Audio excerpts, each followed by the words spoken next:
Hello guys and welcome back to my YouTube channel.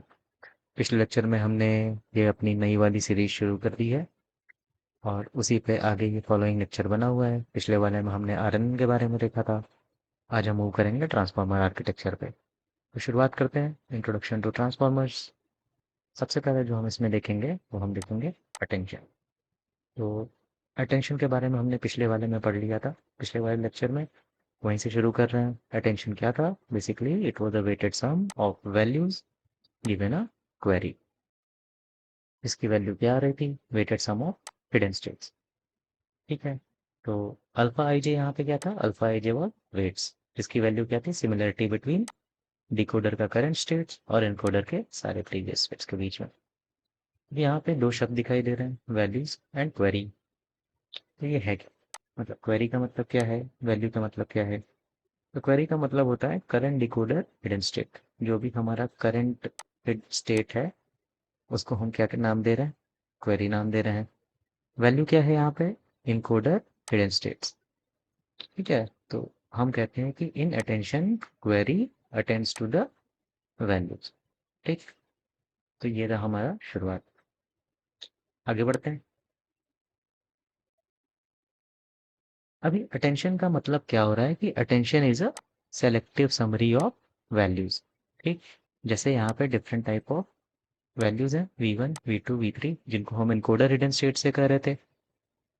उनको query मतलब जो हमारा करंट डिकोडर का हिडन स्टेट था वो अटेंड कर रहा है कुछ वेट्स के साथ।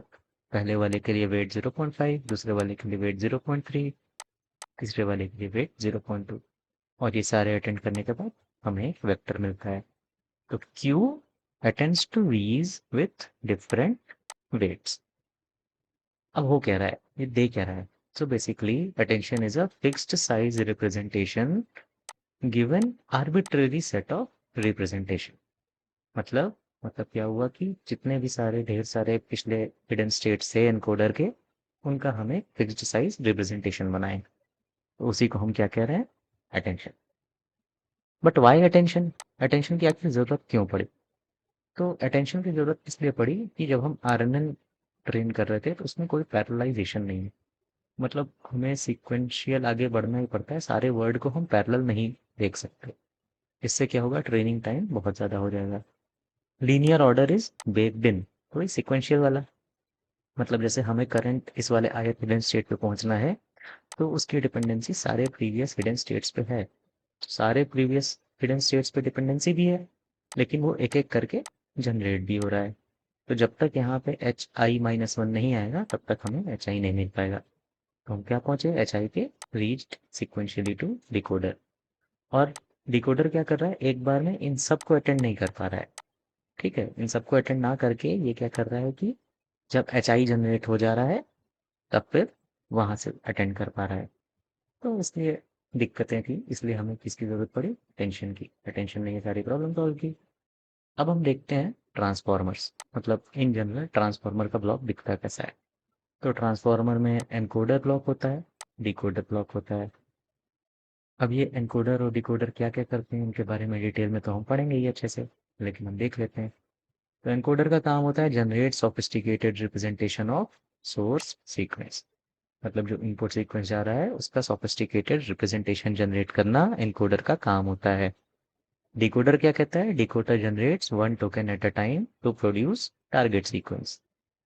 ठीक है। मतलब डिकोडर जनरेट कर रहा है। अब each encoder is stack of multiple blocks, so is the decoder. मतलब ये एक इनकोडर ब्लॉक होगा, ये एक इनकोडर, ये एक इनकोडर, ये इनकोडर। जब ये वर्टिकली ऐसे सारे स्टैक हो गए हैं तो हमारा इनकोडर नेटवर्क बन गया ट्रांसफार्मर का। Similarly for the decoder. सारे ब्लॉक दिखते कैसे हैं, उनका आर्किटेक्चर क्या होता है, उसमें क्या क्या फंक्शनैलिटीज है, ये सब हम लोग डिटेल में पढ़ेंगे आगे। अब इसमें अटेंशन क्या है? इनकोडर ब्लॉक दिख रहा है, डिकोडर ब्लॉक दिख रहा है, तो इसमें अटेंशन कहाँ गया? हमने तो अटेंशन पढ़ा था आरएनएन में, लेकिन इसमें कहाँ पे है ट्रांसफार्मर नेटवर्क में? तो देखेंगे। बेसिकली दोनों में होता है अटेंशन। और इनकोडर में सेल्फ अटेंशन होता है, डिकोडर में मास्क अटेंशन होता है। इनकोडर और डिकोडर के बीच में जो होता है वो होता है क्रॉस अटेंशन। सबके बारे में डिटेल में पढ़ेंगे। अब सेल्फ अटेंशन क्या होता है? सेल्फ अटेंशन के बारे में अच्छे से पढ़ते हैं। तो अगर आप लोगों ने वर्ड टू वेक का लेक्चर देखा होगा, वर्ड टू वेक का लेक्चर देख लीजिए, बहुत अच्छे से बनाया गया, इतना मैथमेटिक्स कोई डिटेल में मुझे नहीं लगता है समझाया होगा, बट आप लोग उसको देखिए, वर्ड टू वेक बहुत अच्छे से अच्छा लगेगा। Basically word to vec embeddings क्या होती हैं, वो स्टैटिक होती हैं। क्यों होती हैं वो लेक्चर देख के आपको समझ में आ जाएगा। तो इससे दिक्कत क्या हो रहा है, जैसे एक सेंटेंस देते हैं, potato was not cooked as it was bad. तो इट वॉज बैड मतलब which what thing was bad, कि पोटैटो बैड है या फिर बर्नर कह रहा है वो बैड है। तो यहाँ पे क्या फॉल्टी है, क्या चीज़ खराब है। तो ये सारी कंटेक्चुअल एम्बेडिंग जब हमारी जनरेट हो जाती है वो सॉल्व होता है, लेकिन वर्ड टू वर्ड ये चीज़ें नहीं कर पाता है। इसीलिए दीज आर स्टैटिक एम्बेडिंग्स, मतलब प्रोनाउंस कहाँ पे क्या यूज़ हो रहा है उनका मीनिंग चेंज हो जाता है। इसलिए हमें डायनेमिक एम्बेडिंग्स की ज़रूरत पड़ती है, जो कि प्रीवियस हमारे जो भी न्यूरल लैंग्वेज मॉडलिंग के मॉडल्स थे वो भी नहीं दे पा रहे थे। इसलिए अटेंशन ये चीज़ें सॉल्व कर लेता है। तो attention builds up contextual embedding based on the neighbouring words. तो यहाँ पे मेन चीज़ क्या है, कॉन्टेक्चुअल। वर्ड टू वर्ड भी नेबरिंग वर्ड्स के हिसाब से एम्बेडिंग जनरेट करता है, लेकिन कंटेक्स्ट का मिसअलाइनमेंट रहता है। तो अभी समझते हैं सेल्फ अटेंशन का होता क्या है, intuition behind like self attention क्या होता है। तो हम देखते हैं फजी मैचिंग। कई लोग को हैशिंग और ये सारी चीज़ें टेक्निक पता होगी, उसके डिटेल में नहीं जाएंगे, लेकिन फजी मैचिंग वैसा ही कुछ होता है। तो हो कह रहा है कि क्वेरी आती है, इसको कोई हैश फंक्शन से पास किया जाता है, ये कुछ इसका रिप्रेजेंटेशन आता है जो कि मैच करता है की से, एग्जैक्टली वन की से मैच करता है। तो इस की के लिए हमारे पास एक वैल्यू जनरेट होती है, मतलब for a given query we get a key value pair. One query matches to exactly one key produces one value. लेकिन सेल्फ अटेंशन में क्या होता है कि हमारी जो क्वेरी है इस सारे कीज के साथ मैच करता है थोड़ा थोड़ा, और फिर सारी वैल्यूज जनरेट करता है, सारी वैल्यूज पे कुछ वेट असाइन करता है। अब ये जो पर्पल डॉट दिखा रहे हैं ये बताता है ज्यादा वेट है या कम वेट है। बड़ा डॉट ज्यादा वेट, छोटा डॉट कम वेट। ठीक है। अब यहाँ पे तीन वर्ड आ गए, क्वेरी, की एंड वैल्यू। देखते हैं, query matches each key to varying degree and returns sum of values weighted by q k match. तो अटेंशन में क्या हो रहा था, अटेंशन में हम लोग वेटेड सम ऑफ वैल्यूज ले रहे थे। अब यहाँ पे की भी आ गई है, तो क्वेरी क्या करता है, की के साथ मैच करता है और फिर वैल्यूज को वेट असाइन करता है। अब हमें क्वेरी की और वैल्यू का मतलब पता चल गया है, तो देखते हैं अटेंशन में हो क्या रहा है, अटेंशन हेड करता क्या है। ठीक है। तो what is attention head doing, attention head maps each word to three vectors. What are the three vectors, query vector, key vector and value vector. अब सारे वर्ड का एक रिप्रेजेंटेशन आया है, जहाँ पे क्वेरी की वैल्यू क्या हो गई, x इंटू डब्ल्यू की। W Q is a matrix, की वैल्यू x इंटू डब्ल्यू के, v की value x into W we. So each word is represented into the roles by using the trainable parameters. What are the trainable parameters over here? WQ, WK and WV. ठीक, जैसे ये xi आया हमारा कोई vector representation of the word, it gets multiplied by WQ, so we get QI. It gets multiplied by WK, we get KI. Gets multiplied by WV, so we get VI. ठीक है। अब attention calculate कैसे हो रहा है, यहाँ पे self attention की बात हो रही है ना, तो कैलकुलेट कैसे हो रहा है। तो पहला स्टेप क्या करते हैं, calculate similarity between q I and all के जेज। फिर उसके बाद हम अल्फा आई जे कैलकुलेट करते हैं, which is software of similarity between q I and के जे, जो हमने यहाँ पे सिमिलरिटी कैलकुलेट की थी। फिर उसके बाद यहाँ से हम अटेंशन कैलकुलेट कर रहे हैं। तो अब जैसे हमारा ये क्यू आई है, पर्पल से जो डिनोट हो रहा है that is a query representation of the word. तो हमारा क्यू आई सारे केस से मल्टीप्लाई हुआ, इन सब के साथ डॉट प्रोडक्ट लिया गया या सिमिलरिटी कैलकुलेट हुई, तो we get alphas. Alpha i one, alpha i two, alpha i k, alpha i n minus one, alpha i n. ठीक है, इन सब के साथ, ये सारे के वेक्टर्स के साथ इस क्वेरी का डॉट प्रोडक्ट लेके सिमिलरिटी कैलकुलेट कर ली गई। So alpha i one multiplied by v one, alpha i two multiplied by v two, alpha i i multiplied by v i, alpha i n minus one multiplied by v n minus one, alpha i n multiplied by v n. इन सबको multiply करके जब हम जोड़ देंगे तो हमारे पास क्या आता है, अटेंशन। तो अटेंशन क्या होगा, एक वेक्टर होगा। क्यों वेक्टर होगा, बिकॉज वीज आर वेक्टर। ठीक है। तो ऐसे अटेंशन कैलकुलेट होता है व्हेन वी हैव क्वेरी की and value. This is basically what is something happening in the encoder layer of transformer architecture. वहां पे एक सेल्फ अटेंशन लेयर होती है, सेल्फ अटेंशन में ऐसे कैलकुलेट होता है। तो जो लोग वीडियो में खो गए हैं उनके लिए बता दूं कि हम लोग ट्रांसफार्मर के एनकोडर के सेल्फ अटेंशन की बातें करना शुरू कर दी हैं। तो पिछला जो मैकेनिज्म था वो सेल्फ अटेंशन में होता है। अभी क्या होता है कि मल्टीपल सेल्फ अटेंशन हेड होते हैं। ट्रांसफार्मर का जो आर्किटेक्चर होता है इसमें सेल्फ अटेंशन का सिर्फ एक हेड नहीं होता है, मल्टीपल पैरेलल हेड्स होते हैं। तो सब में डब्ल्यू क्यू डब्ल्यू के डब्ल्यू वी जो होंगे ये अलग अलग होंगे। So for every head this will be same for each word, but in every head it will be different. मतलब सारे जितने भी पैरेलल हेड्स हैं उनमें ये तीनों मैट्रिक्स अलग होंगी, लेकिन ये वेट्स जो होंगे शेयर्ड होंगे एक वर्ड के लिए, डिफरेंट वर्ड्स के लिए। So we have multiple self attention heads to extract the different meanings of word. तो जरूरत क्यों पड़ी मल्टीपल सेल्फ अटेंशन हेड की? Because each head is looking at the word differently. तो कोई सिंटैक्टिक मीनिंग देख रहा है, कोई सिमेंटिक मीनिंग देख रहा है, कोई पोजिशनल वेट्स देख रहा है कि उस पोजिशन पे उसकी क्या जरूरत होती है। और सारे हेड क्या होते हैं, इंडिपेंडेंट होते हैं। मतलब सबको पैरेलली कैलकुलेट किया जा सकता है मल्टीप्लिकेशन, और फिर इनको कॉन्कैटेनेट किया रहता है, जोड़ा नहीं जाता है, क्योंकि सारे पैरेलल में है तो उनको हम कॉन्कैटेनेट कर देते हैं। तो हमारा यहाँ से ए आई निकल के क्या आया, a h one concatenated a h two concatenated by all others. अब क्योंकि हमें वापस आउटपुट में जाना होता है, हम एक डब्ल्यू ओ से मल्टीप्लाई कर देते हैं। इस डब्ल्यू ओ को हम क्या कहते हैं, अनएम्बेडिंग मेथड्स। इसको हम अनएम्बेडिंग लेयर भी कहते हैं, क्योंकि हमारे आउटपुट डायमेंशन मॉडल का डायमेंशन सेम रखना होता है। ठीक, अब देखते हैं हो क्या रहा है। वही चीज़ यहाँ पे दिखाई गई है। V1 V2 Vn ये सारे V's हैं, और ये हमारे अल्फा आईज कैलकुलेट हो चुके हैं। Alpha I1 alpha I2 alpha In। तो for first head these all things are calculated. For second head it will be calculated separately. We will have different alpha i's, okay? For third head ये भी अलग होगा। अब ये तीनों parallel में हैं, तो इनका कॉन्कैटेनेशन किए तो ये एक बड़ा सा वेक्टर बना। ठीक, फिर बड़ा सा वेक्टर बना, और फिर हम इसको क्या करते हैं, डब्ल्यू ओ से मल्टीप्लाई करते हैं। और फाइनली ये जो हमारी मेट ये जो हमारा आउटपुट आ रहा है ये है हमारा attention. Okay, this is called as unembedding. Okay, आगे बढ़ते हैं। अब कंप्लीट एनकोडर ब्लॉक देखते हैं, और फिर एक एक चीज़ पढ़ेंगे उसके बारे में।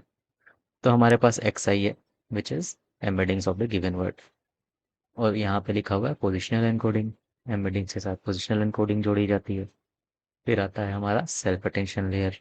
याद रखेंगे, self attention, not only attention, it is a self attention. फिर उसके बाद ऐड एंड नॉर्मलाइज, फिर उसके बाद feed forward network, FFN is feed forward network, and again add and normalize, and then it passes to another encoder layer. So this block is a typical encoder block। और इसमें क्या है, residual connection, जहाँ पे alpha i जे मतलब जो हमारा alpha calculate हो रहा है, जो सिमिलैरिटी कैलकुलेट हो रही है, similarity score which is similarity between q i k j divided by root of d k. ठीक है, ये क्या है, d is the dimension of the key. Okay, अब देखते हैं जितने भी ये सर्कल मार्क हैं और क्वेश्चन मार्क हैं, ये सारे बहुत ही इंपॉर्टेंट चीज़ है, तो इनको हम एक एक करके समझते हैं। ठीक है, क्या चीज़ होता है, फीड फॉरवर्ड नेटवर्क की जरूरत यहाँ पे क्यों पड़ रही है, ऐड एंड नॉर्मलाइज क्यों पड़ रहा है, ये क्वेश्चन मार्क क्यों बना हुआ है, what is positional encoding, embeddings के आगे क्वेश्चन मार्क क्यों पड़ा, ये तो simple representation of the word है। और फिर यहाँ पे रेसिडुअल कनेक्शन की जरूरत क्यों पड़ी, एक एक करके समझते हैं। तो फीड फॉरवर्ड नेटवर्क से देखते हैं क्या होता है। अटेंशन क्या कर रहा है, attention is doing nothing but re averaging of the values of the vector ना, क्योंकि because it is alpha i j summation of h j over j. तो ये क्या कर रहा है, एवरेजिंग कर रहा है, री एवरेजिंग कर रहा है, मतलब weighted sum of the values दे रहा है। जब हम वो कर ले रहे हैं, री एवरेजिंग कर ले रहे हैं, तो it is all linear. There is no non linearity present in this. If there is no non linearity present in this, मतलब हम कुछ क्या सीख रहे हैं, कुछ बढ़िया तो नहीं कर, नॉन लिनियरिटी तो हमें कैच करना ही चाहिए। तो उसके लिए फीड फॉरवर्ड न्यूरल नेटवर्क आता है। फीड फॉरवर्ड न्यूरल नेटवर्क में इनपुट, हिडन और फिर आउटपुट। और यहाँ पे ये एक non linear function, it can be ReLU, right, ReLU ही अच्छा रहेगा। क्यों, इस सवाल का जवाब आप लोग कमेंट में लिखेंगे। ठीक है, और फिर हमारा ये ए आई आया, ये W1 से मल्टीप्लाई होकर ये base. So this is our whole complete feed forward neural network. ठीक है, ओके। सो आगे का देखते हैं हम लोग क्या चल रहा है। सबसे पहले तो रेसिडुअल कनेक्शन देखते हैं, रेसिडुअल कनेक्शन की ज़रूरत क्या हुई और वो होता कैसे है। Residual connection basically is XL, मतलब जो करंट लेयर में जो एक्स की वैल्यू जो इनपुट आ रही है लेयर में, उसकी वैल्यू जो होगी some function applied over x l minus one plus x l minus one, मतलब जो हमारा पिछले लेयर में एक्स था, सही इनपुट था, उसको डायरेक्ट हम जोड़ दिए। ये तो बेसिकली अटेंशन और ये सारी चीज़ें कन्वर्ट कन्वर्ट होके वेट्स के साथ और फिर डब्ल्यू से मल्टीप्लाई होके ये सारी चीज़ें हमें आउटपुट मिलता है। तो this is what function over x l minus one. इसमें हम XL minus one directly add कर दे रहे हैं। ठीक, तो हमारा जो करंट लेयर में जो इनपुट है वो वापस हमें एक्सएल मिल जा रहा है। इसकी बेसिकली ज़रूरत क्यों पड़ी? होता क्या है कि जब बहुत ज़्यादा डीप लेयर न्यूरल नेटवर्क बन जाता है तो फिर उसमें चीज़ें भूल जाती है नेटवर्क को, मतलब it is very easy to forget things for a neural network. So what it does, it puts in the original information directly back to the modified value. Once the original value is directly added to the current value, it basically adds the original information. So what it does, it prevents forgetting of original information as the network becomes deep. इसलिए residual connection की जरूरत पड़ती है। अब layer normalisation क्या कर रहा है? तो लेयर नॉर्मलाइजेशन की जरूरत क्यों पड़ी ये देखते हैं। अब जैसे एआई में एक्सआई जुड़ गया तो इससे क्या हुआ कि मीन और वेरिएंस शिफ्ट हो जाता है। अब मीन और वेरिएंस हमेशा हमें क्या चाहिए रहता है? मीन 0 और वेरिएंस की वैल्यू 1 चाहिए। ठीक है, तो in order to prevent it from shifting the mean and variance we do this layer normalisation. Layer normalisation करता क्या है? So for each layer we have mu l is 1/h summation of all the attentions and then standard deviations ये होगी। तो हमारा जो नया XL आ रहा है वो हमारा ये हो जाता है x l minus mu l upon standard deviation plus some epsilon, because denominator zero ना हो जाए, डिवाइड बाय जीरो का फैक्टर ना पड़े, इसलिए हम करते हैं layer normalisation. Scaled dot product, मतलब ये हमारा जो रूट टी ये था इससे हम डिवाइड क्यों कर रहे हैं? तो जब हम डॉट प्रोडक्ट ले रहे हैं क्यू आई और के जे, उसका जो म्यू होता है वो भले जीरो हो जाए लेकिन जो वेरिएंस होता है वो डीके से शिफ्ट हो जाता है। तो इस डीके को वापस वन करने के लिए हम क्या करते हैं? डिवाइड कर देते हैं 1/√, डीके से। ठीक है, इसलिए हम स्केल डॉट प्रोडक्ट लेते हैं। अब एम्बेडिंग्स क्या थी? एम्बेडिंग्स पे भी क्वेश्चन मार्क बना हुआ था ना।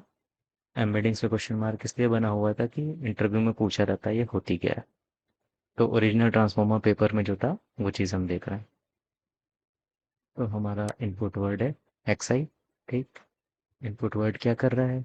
वो these are tokens. Basically, words are tokens which are generated by BPE. BPE is byte pair encoding. तो बाइट पेयर एनकोडिंग से ये जनरेट होता है। बाइट पेयर एनकोडिंग क्या होती है? अगर आप लोग को ये जानना है तो कमेंट करके बता दीजिए, उस पर भी लेक्चर बन जाएगा। लेकिन बाइट पेयर एनकोडिंग के थ्रू, जो कि मैनी ऑफ दीज आर्किटेक्चर में यूज होता है, उससे हम टोकन जनरेट करते हैं। दीज कैन बी सब वर्ड्स ऑल्सो। अब इन एक्सआईज को हम वन हॉट वेक्टर में रिप्रेजेंट किया। तो वन हॉट वेक्टर पता ही होगा सबको, नहीं पता है तो इस पे भी वीडियो बना हुआ है, देख लीजिए। It is 50K cross, not this, it is 50K cross one dimension. Okay, तो इसका डायमेंशन कितना होगा? 50K cross one. और फिर ओरिजिनल ट्रांसफॉर्मर पेपर में ये एम्बेडिंग्स लर्न की गई जिसका डायमेंशन था 512। ठीक है, तो वन हॉट एनकोडर से हम एक मैट्रिक्स से मल्टीप्लाई करें और फिर हमें एम्बेडिंग्स मिली। मैट्रिक्स का डायमेंशन 50K क्रॉस 512 और फिर एम्बेडिंग मिली जिसका डायमेंशन होगा 500। ठीक है, ये था एम्बेडिंग्स पे। अब पोजिशनल एनकोडिंग्स क्या होती है? पोजिशनल एनकोडिंग्स क्या और क्यों होती है? तो basically embeddings are free from word order, मतलब जो हमारी एम्बेडिंग जनरेट हो रही है उसमें पोजिशनल ऑर्डर का जगह नहीं रहता है। इसलिए जो लैंग्वेजेस होती हैं इंग्लिश जैसी, this will have catastrophic effects on the meanings, क्योंकि वर्ड ऑर्डर मैटर करता है। अब संस्कृत के वर्ड जो होते हैं वो कहीं भी लिखे जा सकते हैं, उसमें ऑर्डर की जरूरत नहीं पड़ती है, तो उसमें इफेक्ट नहीं होता है। इसलिए वर्ड ऑर्डर्स की जरूरत पड़ती है कई लैंग्वेजेस में। That's why we need the positional encodings. ठीक है, अब पोजिशनल एनकोडिंग्स क्या करती है? हर एक एम्बेडिंग्स के साथ डायरेक्टली जुड़ी जाती है, कॉन्कैटेनेशन नहीं, डायरेक्ट सम होती है वैल्यूज, और फिर ये हमारे ट्रांसफॉर्मर में इनपुट जाती है। तो each position is 512 dimension and each word is 512 dimension size. मतलब क्या कह रहा है कि जो हमारा आयत पोजीशन होगी उसकी जो पोजीशनल कोडिंग होगी उसकी डायमेंशन होगी 112। ठीक है, और जो हमारा वर्ड होगा उसका डायमेंशन भी कितना है? मतलब उसकी एम्बेडिंग की डायमेंशन कितनी? 512। अब हम ये सारी चीज़ें एकोमोडेट कैसे करेंगे? सारी चीज़ें एकोमोडेट करने के लिए बहुत अच्छा मैथमेटिक्स लगाया गया था और आगे भी चल रहा है, देखते हैं क्या होता है। तो जैसे kth वर्ड है, एक फॉर्मूला यहाँ पे निकाल लिया जाए तो kth वर्ड है W1 W2 ऐसे दुनिया भर के वर्ड पड़े हुए हैं, यहाँ पे kth वर्ड है WK। तो इसकी पोजीशन एनकोडिंग निकालनी होगी, उसमें कुछ ऑड प्लेसेस होंगे कुछ इवन प्लेसेस होंगे। तो position encoding of k comma 2i, even वाले का ये फॉर्मूला है, ऑड वाले का ये फॉर्मूला है। इवन वाले में साइन रहता है, ऑड वाले में कॉस रहता है। k upon n to the power of 2i by d. N क्या है? 10,000, पेपर में 10,000 लिया गया था। आई क्या है? इंडेक्स, मतलब कौन सा वाला 0 1 2 कौन से वाले पे लिया जा रहा है। और आई की वैल्यू 0 से dy2 में ली जाएगी, जैसे क्योंकि दोनों में आधा आधा डिवाइड हो रहा है। तो अगर हम i इक्वल टू 0 लें तो पोजिशन एनकोडिंग कहाँ के लिए आएगी? k कॉमा 0 और k कॉमा 1 ना। कॉस पे 1 आ जाएगा और साइन पे 0 आ जाएगा। तो 0 और 1, आई की वैल्यू 1 लेंगे तो फिर k कॉमा 2 और k कॉमा 3। तो इस तरह से हम सारी पोजिशन एनकोडिंग्स डिफाइन कर लेते हैं। देखते हैं जैसे सही पढ़ाई इज गुड, तो zeroth word, first word, second word, third word. अब जीरोथ वर्ड के सारे इंडेक्स पे कुछ वैल्यूज आनी चाहिए। वैल्यूज क्या आएंगी? PE0,0, PE0,1 ना, ये सारी चीज़ें। तो ऐसे हम डिफाइन कर लेंगे पोजिशनल एनकोडिंग्स। अब पोजिशनल एनकोडिंग्स काफ़ी अच्छे में उसमें भी रिसर्च हुई है। तो ये तो हमारी फिक्स थी, मतलब फॉर्मूला ऐसा कोई ट्रेनेबल नहीं था, ये फिक्स था कि हाँ यहाँ पे 0 पे ये आएगी, 1 पे ये आएगी, साइन और कॉस की वैल्यू डालेंगे, ये चीज़ें आएगी। लेकिन इस पे और रिसर्च हुई और उसको बोला गया कि इसको भी लर्नेबल पैरामीटर की तरह यूज़ किया जा सकता है, इसको भी लर्न किया जा सकता है। फिर और आगे रिसर्च हुई तो एक बहुत अच्छी चीज़ आई, रोप, इसको कहते हैं रोटेटरी पोजिशनल एनकोडिंग्स। ये बहुत अच्छी है और हमारे जो मॉडर्न डे आर्किटेक्चर्स हैं उसमें यूज़ होती है, काफ़ी बेनिफिट भी होता है इसका। तो इसके बारे में भी पढ़ेंगे, अभी नहीं, आगे के लेक्चर्स में पढ़ेंगे। अब देखते हैं self attention training in action. मतलब जब ट्रेनिंग होती है सेल्फ अटेंशन उसमें कैसे और कैसे करता है। तो हमारा वर्ड है W1 और W2, इसका हमारा एम्बेडिंग रिप्रेजेंटेशन x1 और x2 आ गया। लेट्स से इसमें पोजिशनल एनकोडिंग भी ऐड हो गई है। तो x1 और x2 is a mathematical vector. उसका 3 फॉर्म होगा, q1 k1 v1, x के लिए 1 के लिए भी और x2 के लिए भी q2 k2 और v2। और ये कैसे आते हैं? wq wk और wv से मल्टीप्लाई होके। तो एक्चुअल में मल्टीप्लाई कैसे होगा? तो जितने भी वर्ड्स हैं हमारे x, वो एक मैट्रिक्स बन जाएगी। Each row is a representation of the word. We will say that is this one is x1, this one is x2, so on. ठीक है, इसका डायमेंशन कितना होगा? k cross d। अब wq wk और wv से मल्टीप्लाई होगा, ठीक, और फिर हमें q k और v मैट्रिक्स मिलेगी। क्योंकि इसमें हमें सारे वर्ड्स के रिप्रेजेंटेशन मिलेंगे ना, क्वेरी की और वैल्यू में।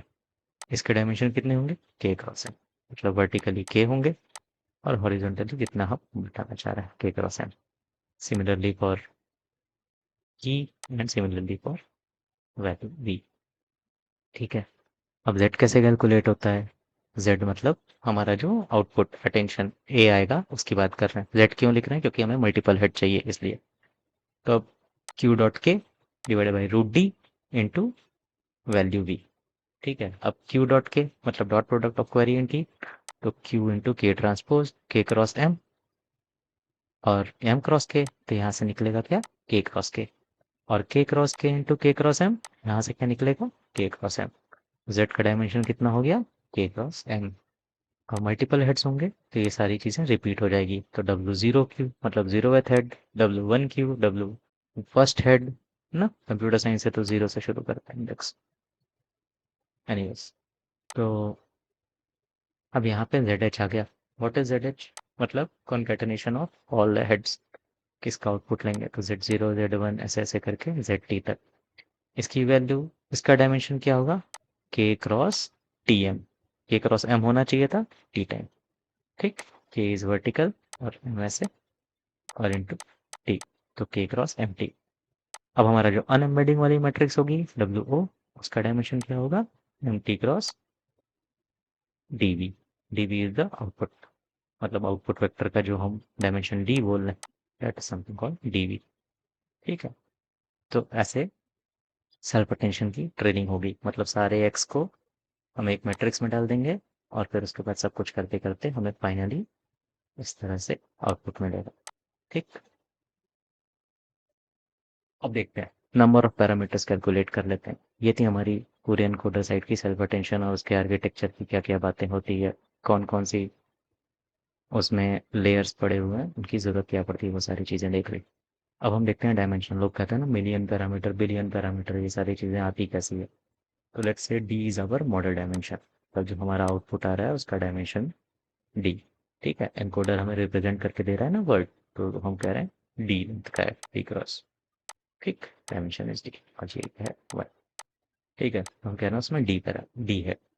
अब क्वेरी, की और वैल्यू, ये सारे जो वेक्टर्स होते हैं इनके जो डायमेंशंस लिए जाते हैं जनरली वो डी बाई एच लिए जाते हैं, where h is number of attention heads. ठीक, उनको डी बाई एच से डिफाइन किया जाता है। तो इसके लिए डब्ल्यू क्यू, डब्ल्यू के और डब्ल्यू वी की डायमेंशन कितनी होनी चाहिए, तो D into D by H. ठीक है, तो डी हमारा इनपुट साइड आ रहा था, डी बाई एच क्योंकि हमें आउटपुट ऐसा चाहिए। और ये तीन है, डब्ल्यू क्यू, डब्ल्यू के, डब्ल्यू वी, इन तीनों के लिए थ्री। और नंबर ऑफ हेड्स कितने हुए, एच। इन सबको जो मल्टीप्लाई करेंगे तो 3D² नंबर ऑफ पैरामीटर्स सिर्फ इन तीनों के लिए आएंगे। और फिर हमारा जो अनएम्बेडिंग लेयर होता है डब्ल्यू, वो उसकी डायमेंशन कितनी होगी, h into, because number of heads we are concatenating, और फिर d by h cross d. तो यहाँ से एच एच कट जाएगा, इसका आएगा डी²। तो सिर्फ सेल्फ अटेंशन से करते करते कितनी वैल्यू आ रही है, 4D² पैरामीटर्स। अब यहाँ पे फीड फॉरवर्ड न्यूरल नेटवर्क है। फीड फॉरवर्ड न्यूरल नेटवर्क में डी और फिर 4D जनरली रखा जाता है, और फिर डी मतलब हिडन जो लेयर है उसका डायमेंशन 4D। तो यहाँ पे मैट्रिक्स होगी डी क्रॉस 4D, यहाँ पे मैट्रिक्स होगी 4D क्रॉस डी। मतलब एक में 4D² पैरामीटर, दूसरे में 4D² parameter, total parameter 8D²। अब टोटल कैलकुलेट अगर हम करेंगे तो 8D² प्लस 4D² एक इनकोडर लेयर में हुआ, और अगर एल लेयर्स हैं हमारे पास तो 12D² इंटू एल। ठीक, अगर हम डी को कह रहे हैं 512, ठीक है, तो 12 इंटू 2⁹ इंटू 2⁹ इंटू एल। ठीक, अगर हम एल 8 लेयर का नेटवर्क ले रहे हैं, let's say L is equal to 8, तो फिर 96 इंटू 2⁻18। अगर हम इसको कैलकुलेट करेंगे तो हम देखेंगे total number of parameters are in millions. इसीलिए मॉडल्स जो होते हैं बहुत बड़े होते हैं, और कहा जाता है कि there are million and billion parameters in this model. Model is very big. Why model is very big, because these are the number of trainable parameters that is present. ठीक है, ये था हमारा total attention, self attention, encoder layer. ठीक है, encoder का जो एक डिब्बा होता है वो कैसा दिखता है, उसके अंदर क्या क्या ज़रूरी चीज़ें होती हैं, कैसे कैलकुलेट होता है, ये सब कुछ बता दिया गया है आपको। इससे ज़्यादा कुछ है नहीं, बहुत कठिन चीज़ कुछ नहीं है। ठीक, अब हम फाइनली मूव करते हैं अपनी फाइनल पेज इंटरव्यू क्वेश्चंस की तरफ, जैसा हमने बताया है। तो इसमें कुछ नॉर्मल इंटरव्यू क्वेश्चन पूछे जाते हैं, बहुत डिफिकल्ट नहीं है, ये लेक्चर देख के समझ में आना चाहिए। तो what is the difference between attention and self attention, तो ये तो पता चल ही गया होगा। What benefits do they provide in transformer and RNN, तो पैरेललाइजेशन वाला हिंट है अपना इसका। Why we need residual connection, scaling of dot product and layer normalisation, तो ये आर्किटेक्चर रिलेटेड क्वेश्चन है। Why do we need multiple self attention head, ये भी आप लोग बता सकते हैं। What are embeddings here in transformer, मतलब एम्बेडिंग्स को क्वेश्चन मार्क करके एक्सप्लेन किया गया है कि यहाँ एम्बेडिंग्स क्या होती है, ये सीखी जाती है या फिर पहले से इनपुट की जाती है। Why do we need positional encodings? Give the architecture of the transformer. Why do we need feed-forward neural network? And what is an embedding layer? ठीक है, और फिर यहाँ पे बोनस क्वेश्चन है, how does encoder works for image. इसका answer नहीं दिया गया है, लेकिन इसका आंसर आसान है, अगर सोचेंगे तो पता चल जाएगा। इमेज ऐसे होती है, उसको डिवाइड किया जा सकता है अलग अलग ढांचे में, और फिर ऐसे ढांचा पास किया जा सकता है। ठीक है, और फिर हर ढांचे पे पैरेलली ट्रांसफार्मर काम कर सकता है। तो ये था आज का लेक्चर। अच्छा लगे तो अपने दोस्तों के साथ शेयर ज़रूर करिएगा, और फिर हम मिलेंगे अगले लेक्चर में और डिटेल में, और थोड़ा डिकोडर के बारे में पढ़ेंगे।